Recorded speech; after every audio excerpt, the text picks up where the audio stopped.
What's up mga parts? This is Biyaherong Bong and welcome back to my YouTube channel.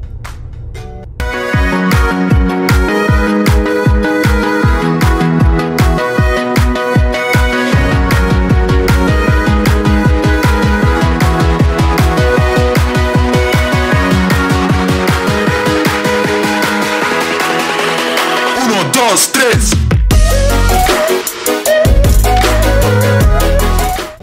Mga pards, another day, another vlog. And for today's video mga pards, it's another Ford Territory vlog.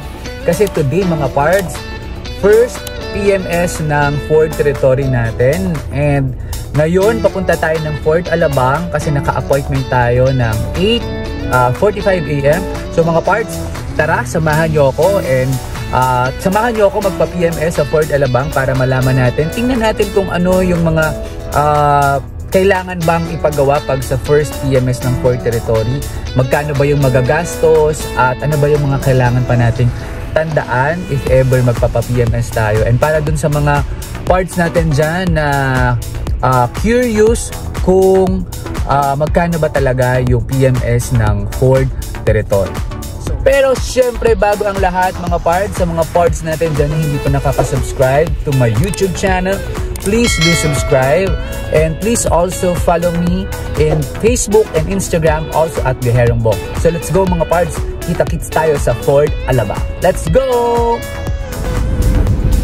So eto mga parts, pupunta na tayo sa Fort Alabang and hopefully dumating tayo on time, pero sana hindi din traffic para on time tayo. So by the way mga parts, galing ako ng Silang and kaya nga tayo magpapa first PMS mga parts. Actually yung odometer ko ngayon is 9,890 na. So every 10,000 kasi yung pa-PMS sa Ford. Ngayon yung first 1,000 supposedly meron akong parang yun yung first na check, pero hindi na ako nakapunta dahil medyo busy tayo ngayon mga parts. Pero so far mga parts, thankfully wala naman akong na-encounter na problem with my Ford Territory, and I hope kayo din yung mga naka-Ford Territory dyan. Kasi syempre marami tayong mga nababasa na comments and mga narinig na mga feedback. Siguro ano na din, case to case basis and depende na rin siguro sa situation sa maintenance at saka sa pag-aalaga natin sa sasakyan natin. But so far I must say wala akong na-encounter na problema sa pero kaya nga kailangan nating magpa-PMS mga parts to prevent, kasi nga preventive maintenance din any instances or incident na magkakaroon tayo ng problema. And so far ayan, first PMS natin and kailangan religiously sinusunod din natin yung schedule natin. So we are now at 9,890 and before mag 10,000 ayan, pa-PMS na tayo mga parts. So yun, actually nagpa-appointment lang din ako sa Fort Alabang via call. So tinawagan ko si kinonta ko yung agent ko, si Irene, and sobrang responsive naman.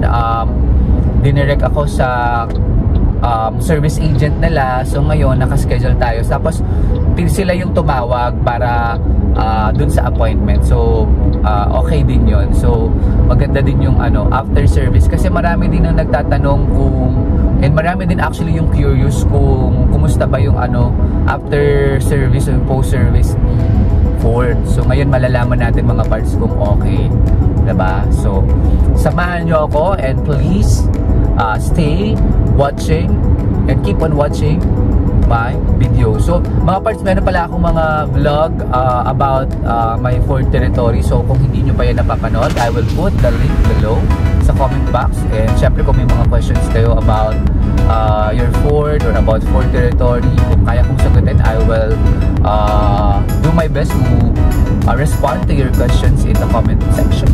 So there, kita-kits tayo sa Ford mga parts. So mga parts, andito na tayo sa Fort Alabang, and pagpasok nyo or pagdating nyo dito, bibigyan kayo, may mag-assist sa inyo, and bibigyan kayo ng number and kung sino yung service advisor nyo. So andito yung nila, service lounge nila. And let's go mga part, pasok tayo. And hopefully, mabilis tayo matapos sa ating PMS. Samahan nyo ako today mga parts. Let's go!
So ayun mga parts, tapos na tayo sa ating service consultant na si June. And ngayon mga parts, yung first PMS ko, yung first 10,000 ko na PMS, actually wala akong babayaran except for dun sa pinagawa ko ng engine wash, and then yung anti-bac, and then yung nitrogen.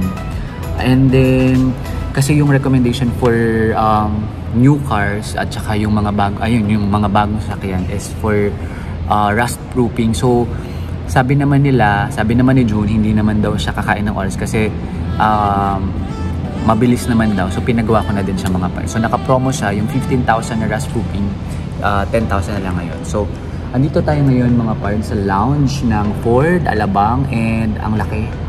And ang ganda, actually walang tao pero maraming nagpapaservice sa baba. Pero ayan, nandito ako sa lounge nila, and nandito din yung mga ibang sasakyan ng mga territory. So so far maganda yung experience ko mga parts. From the time that I arrived dun sa entrance pa lang, mayroon na kagad mag-a-assist sa inyo, may mag-receive na agad sa inyo. And pagpasok nyo dito sa service room nila o yung sa lounge nila, may mag-a-assist din sa inyo, si Cheeky.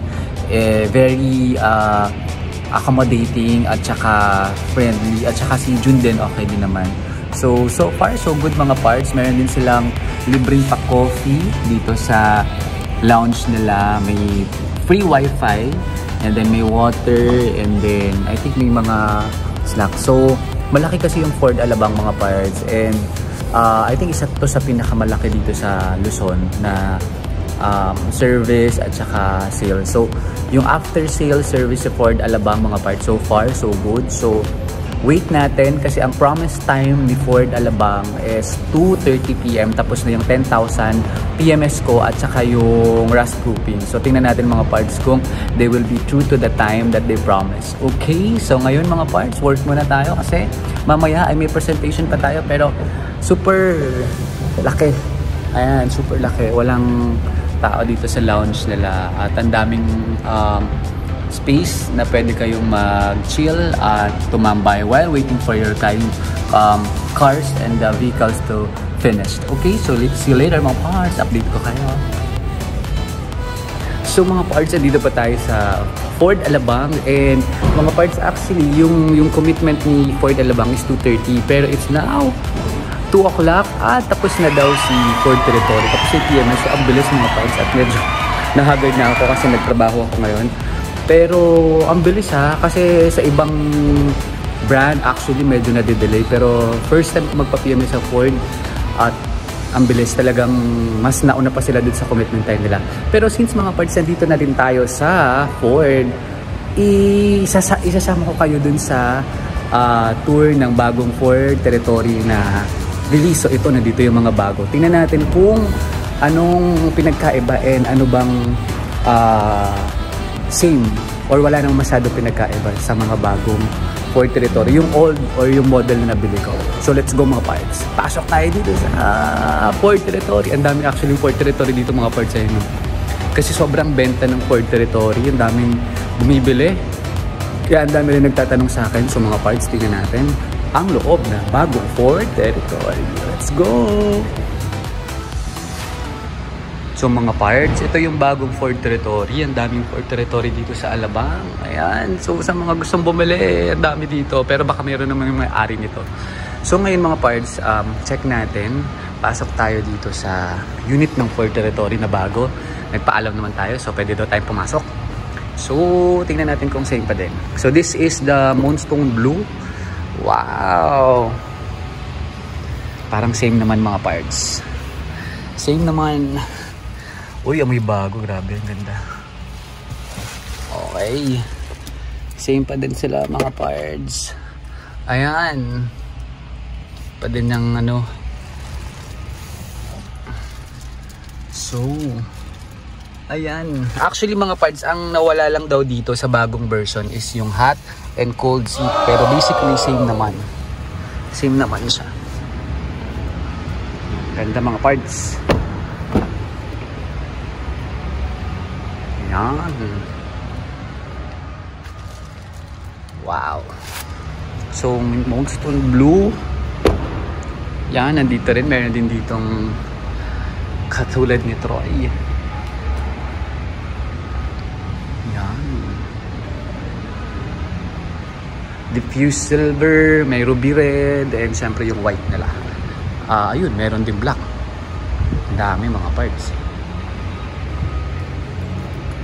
O diba, ayaw mabuksan. Ito. Uy, ang ganda nung red. Grabe, astig. Ganda mga parts. Actually, ang ganda ng mga kulay ng Ford Territory. No joke. Astig talaga. And yung white and then yung black. Ayan. So mga parts, punta kayo dito sa Ford Alabang. Ayan. Parang may mga may-ari na nito. May mga yan. So, there.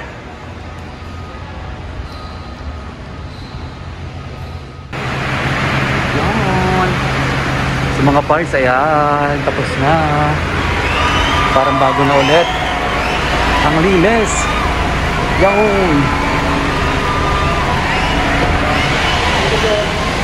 Ayan. Papakulit lang po sa guard. So, ayun mga parts. Tapos na tayo magpa-PMS. First time natin magpa-PMS sa Ford Alabang. Ayan mga parts, nabanggit ko na din sa mga previous vlogs ko na galing tayo sa Honda. So, sanay tayo sa Honda. At saka Toyota before, pero ngayon first time natin sa Ford, and I am so happy with the service, sa after sales service ni Ford Alabang. Kasi from the appointment up to the time na pagdating ko doon sa service, at saka yung service assistant nila, yung service agent nila si Sir June, sobrang efficient, ang bilis, walang hassle, and very accommodating for any questions.